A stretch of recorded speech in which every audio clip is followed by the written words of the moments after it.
আলাইকুম প্রিয় দর্শক, অন্য মঞ্চের আলাপচারিতায় আপনাদের সকলকে আমন্ত্রণ জানাই। দর্শক, আপনাদের হয়তো মনে আছে সংস্কৃতি উপদেষ্টা মোস্তফা সরোয়ার ফারুকীকে জুলাই আন্দোলনে শহীদের সংখ্যা নিয়ে প্রশ্ন করেছিলেন 4 সাংবাদিক।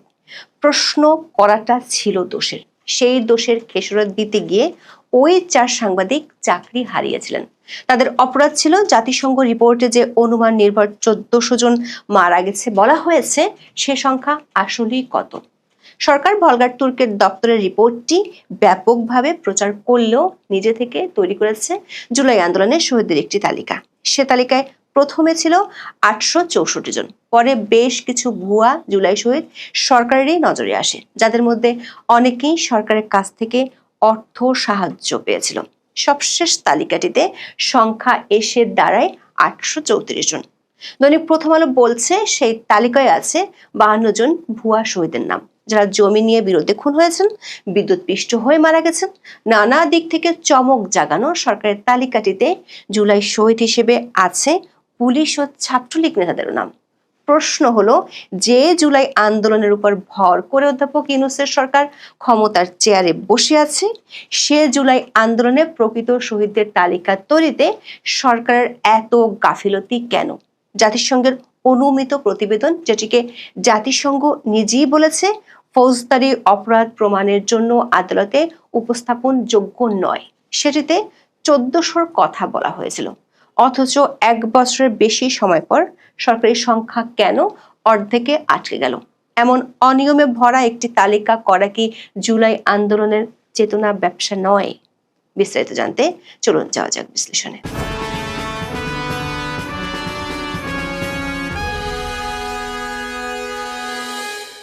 শান্তিতে নোবেল বিজয়ী অধ্যাপক ইউনূস দায়িত্ব নিয়েছিলেন জুলাই আন্দোলনের উপর ভর করে।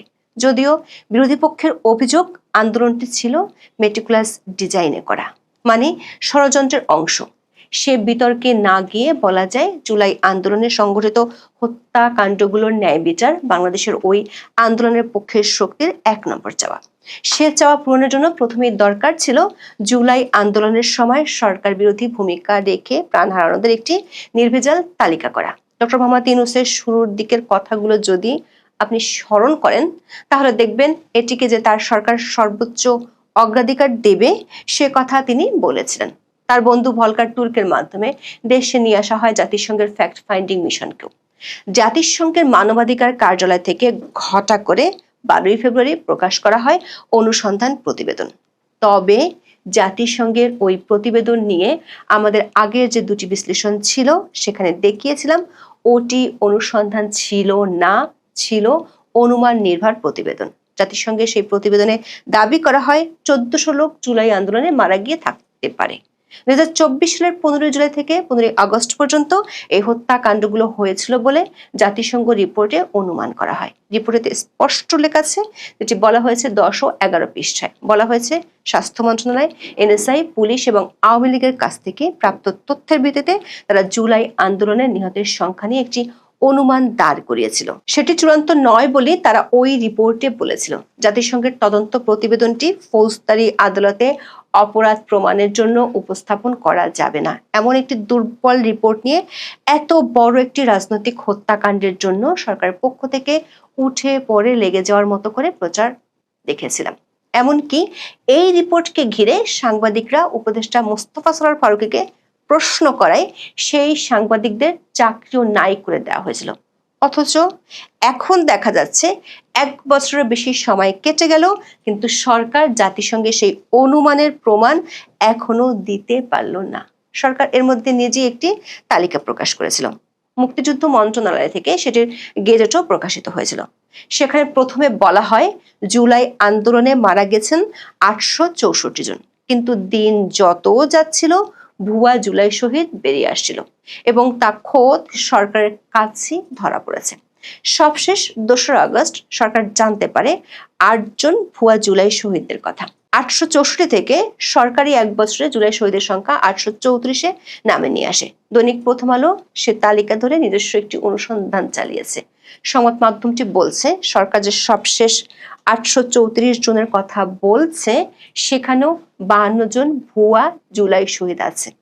পত্রিকার দেওয়া তথ্য অনুযায়ী আগুনে পুড়ে সড়ক দুর্ঘটনায়, বিদ্যুৎ পৃষ্ঠ হয়ে কিংবা জমি নিয়ে বিরোধের জের ধরে খুন হয়েছেন এমন অনেককে জুলাই শহীদ হিসেবে নথিভুক্ত করে সরকার তালিকাটা হৃষ্টপুষ্ট করেছে।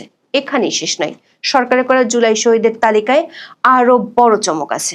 দর্শক, দেশে বিদেশে নানা মহল থেকে এমনকি সরকার যে জাতিসংঘের রিপোর্ট নিয়ে লাফালাফি করে, সেই রিপোর্টে বলা হয়েছে শেখ হাসিনা সরকারের পতনের পর অর্থাৎ গত বছরের 5 থেকে 8ই আগস্ট পর্যন্ত নির্বিচারে যেসব হত্যাকাণ্ড হয়েছে সেগুলোর যেন বিচার হয়। বিশেষ করে পুলিশ ও আওয়ামী লীগ নেতা কর্মীদের উপর এ সময় হামলা হয়, কিন্তু সরকার বহু আগেই বিষয়টির দরজা বন্ধ করে দেওয়ার জন্য স্বরাষ্ট্র মন্ত্রণালয় থেকে দায়মুক্তির নোটিশ দিয়েছিল। প্রথম আলোর অনুসন্ধান প্রতিবেদনটিতে বলা হয়েছে, শেখ হাসিনার পতনের পরের কয়েকদিনও হামলা এবং মারধরে মানুষের মৃত্যু হয়েছে। তবে সরকার যে আইন করেছে সে আইন অনুযায়ী 2024 সালের 5ই আগস্টের পরের ঘটনায় নিহতদের শহীদ তালিকায় স্থান পাওয়ার সুযোগ নেই।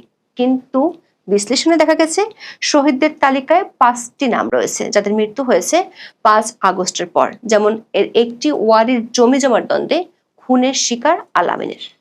সাইদুল ইসলাম ইয়াসিন ও সাইফ আরাফাত শরীফের মৃত্যু হয়েছে গত বছরের 14ই আগস্ট যাত্রাবাড়ির একটি হোটেলে মারামারির ঘটনায়।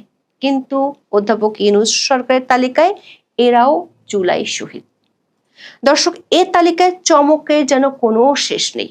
জুলাই শহীদদের প্রজ্ঞাপনে নাম আছে পুলিশ, ছাত্রলীগ আর হামলাকারীর। জুলাই শহীদদের প্রজ্ঞাপনে 4 পুলিশ সদস্যের নাম এসেছিল। এর মধ্যে প্রজ্ঞাপনের 229 নম্বর নামটি ছিল টাঙ্গাইলের খলিলুর রহমান তালুকদারের। তার নামটি পরে বাদ দেওয়া হয়েছে। এখনো 3 পুলিশের নাম আছে তালিকায়। শহীদের তালিকায় 371 নম্বরে আছে মাদারীপুরের রাজৈরের শাওন মুফতির নাম। প্রথম আলোর অনুসন্ধান বলছে, শাওন ছাত্রলীগের পুরান ঢাকার 36 নম্বর ওয়ার্ডের প্রসন্ন পোদ্দার লেন ইউনিটের সাংগঠনিক সম্পাদক ছিলেন। লালমনিরহাট জেলা আওয়ামী লীগের যুগ্ম সাধারণ সম্পাদক সাখাওয়াত হোসেন সুমন খানের বাড়িতে লুটপাট ও আগুনের ঘটনায় নিহত হন 6 জন। নিহতদের নাম দিয়ে শহীদের তালিকা ভারী করেছে সরকার, অথচ পুলিশের তথ্য বলছে এ ঘটনায় সুমন খান সহ আওয়ামী লীগের 73 জনকে আসামি করে হত্যা মামলা হয়েছে ঘটনার 9 মাস পর। এমন ম্যাজিক আরও ঘটেছে শহীদের তালিকা ঘিরে। এতে যশোরে হোটেল জাবিরে আগুন দেওয়ার ঘটনায় নিহত 23 জনের নামও রয়েছে। হোটেলটির মালিক যশোর আওয়ামী লীগের সাধারণ সম্পাদক এবং সাবেক এমপি শাহিন চাকলাদার। এ ঘটনায় পুড়ে মারা যান ইন্দোনেশিয়ার এক নাগরিক সহ মোট 24 জন। তাদের মধ্যে ইন্দোনেশিয়ার নাগরিককে বাদ রেখে বাকিদের নাম ঢুকিয়ে দেওয়া হয়েছে জুলাই শহীদদের তালিকায়। জুলাই শহীদদের তালিকায় নাম থাকা ব্যক্তিদের পরিবার প্রতি এককালীন মোট 30 লাখ টাকা দেবে সরকার। এর মধ্যে 10 লাখ টাকার সঞ্চয়পত্র দেওয়া হয়েছে, বাকি টাকা চলতি অর্থ বছরে দেওয়ার কথা রয়েছে। এর বাইরে প্রত্যেক শহীদ পরিবার মাসে 20,000 টাকা করে ভাতা পাচ্ছে। ঢাকায় তাদের জন্য ফ্ল্যাট দিতে নেওয়া হয়েছে বিশাল ব্যয়ের প্রকল্প। প্রশ্ন হলো, এত 9-6 পরেও সরকারের তালিকা কেন এখনো জাতিসংঘে সেই অনুমিত সংখ্যার চেয়ে অনেক কম?